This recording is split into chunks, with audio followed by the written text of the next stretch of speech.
نوافل جو ہیں ان کو بیٹھ کر پڑھنا بھی جائز ہے بغیر کسی عذر کے، لیکن اگر بلا عذر بیٹھ کر آپ نے نوافل پڑھے تو ثواب آدھا ملے گا، کہ اگر کھڑے ہو کے پڑھتے جتنا ثواب ملتا اس سے آدھا ثواب ملے گا۔ لیکن اگر عذر ہے آدمی کا، بڑھاپا، کمزوری یا کچھ اور، تو اس عذر کی بنا پر وہ بیٹھ کر نماز پڑھتا ہے، دل تو چاہتا ہے کہ کھڑے ہو کے پڑھو مگر پڑھی جاتی نہیں، تو اس کو آدھا ثواب بیٹھ کر پڑھنے کا نوافل کو نہیں ملے گا، بلکہ اس کو کھڑے ہو کر نوافل کے ادا کرنا کا ثواب جو ہے وہ پورا پورا اللہ تعالیٰ کی طرف سے مل جائے گا۔ یہ مسئلہ یاد رہے گا۔ اب میں آپ کو یہ بھی بتا دوں کہ آگے احادیث میں آ رہا ہے کہ سرکار دو عالم صلی اللہ تعالی علیہ وسلم کا معمول ہمیشہ سے یہی تھا کہ آپ نوافل ہوں، فرائض ہوں، واجب ہوں، سنتیں ہوں، سرکار سب نمازوں کو ہمیشہ کھڑے ہو کر ہی ادا فرماتے، آپ کا ہمیشہ کا معمول تھا۔ فرماتی ہیں حضرت عائشہ صدیقہ رضی اللہ تعالیٰ عنہ دوسری روایت میں کہ یہاں تک کہ جب رسول اللہ صلی اللہ علیہ وسلم کی عمر شریف کا آخری سال ہوا، کتنے برس تھی؟ 63 سال۔ تو پھر مطلب یہ کہ 63واں سال جب شروع ہو گیا تو تب نبی کریم صلی اللہ علیہ وسلم آپ کا بدن مبارک جو ہے وہ بوجھل ہو گیا۔ بوجھل ہونے کے دو معنی ہیں۔ ایک معنی یہ ہے کہ نسبتاً پہلے سے کچھ تھوڑا سا موٹاپا آ گیا، جی، تو یہ بھی بوجھل ہونا ہے۔ اور دوسرا بوجھل ہونے سے مراد یہ ہے کہ موٹاپا تو کوئی نہیں آیا، جسمانی حالت اور جسم کا وزن جو ہے وہ تو اتنا ہی رہا ہے پہلے کی طرح، مگر جو قوت ہے ہاں جی وہ کمزور ہو گئی، ہاں جی، کہ جو کھڑے ہو کر آپ ادا فرمایا کرتے تھے بغیر کسی تھکاوٹ کے، تو اب کھڑے ہو کر تو نوافل کو پڑھنا آپ کے لیے مشکل ہو گیا۔ بہرحال یہ عذر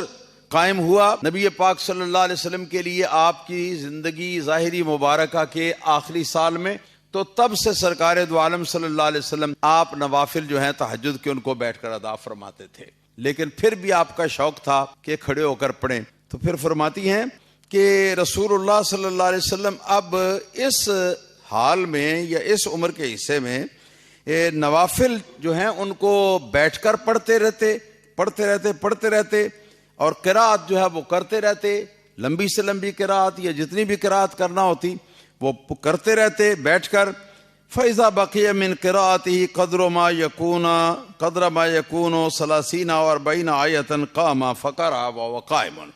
چنانچہ جس وقت آپ اندازہ فرماتے کہ اب میں نے جتنی قرآن پاک کی تلاوت کرنی ہے اس میں سے کوئی تقریباً 30 یا 40 آیتیں بقایا بچ گئی ہیں ابھی، تو اس وقت نبی کریم صلی اللہ علیہ وسلم آسرا فرما کر تو حضور اٹھ کے کھڑے ہو جاتے، اور کھڑے ہو کے نبی پاک صلی اللہ علیہ وسلم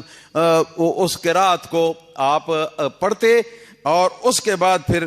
کھڑے ہونے کی حالت سے ہی آپ رکوع فرماتے، اور رکوع سے سجدہ بھی اس کے بعد پھر اسی طرح کرتے، اس طرح کھڑے ہو کر کرتے ہیں۔ ثم صنع فی الرکعۃ الثانیۃ مثل ذالک، پھر جو دوسری رکعت نبی پاک صلی اللہ علیہ وسلم شروع فرماتے تو اس میں بھی ایسا ہی کرتے، یعنی کہ شروع دوسری رکعت کو جو ہے وہ بیٹھ کر لیا، جب 30-40 آیتیں باقی رہ گئی آپ کے قرات کے تو اٹھ کر کھڑے ہو گئے، مگر اس کھڑے ہونے میں اللہ اکبر نہیں کہنا۔ اگر کبھی ایسا مسئلہ پیش آ جائے تو اللہ اکبر نہیں کہنا، کیونکہ نماز کا رکن تو تبدیل نہیں ہوا، ہاں جی، رکن تو وہی ہے جس کو ادا کر رہے ہیں۔ تو اس طرح کر کے نبی کریم صلی اللہ علیہ وسلم اس کو مکمل کر لیتے۔ اور اس کا الٹ بھی مروی ہے،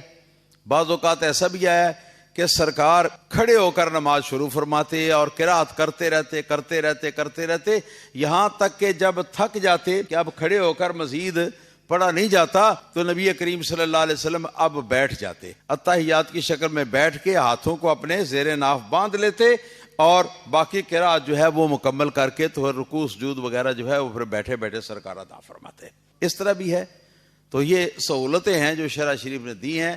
اگر اللہ تعالیٰ کے پیارے حبیب صلی اللہ علیہ وسلم اس طرح کر کے نہ دکھاتے امت کو تو پھر امت کے لیے یہ سہولتیں کیسے پیدا ہوتی؟ دعا ہے کہ اللہ تعالیٰ ہمیں نبی پاک صلی اللہ علیہ وسلم کے مبارک طریقوں اور مبارک سنتوں کے اوپر عمل کرنے کی توفیق عطا فرمائے۔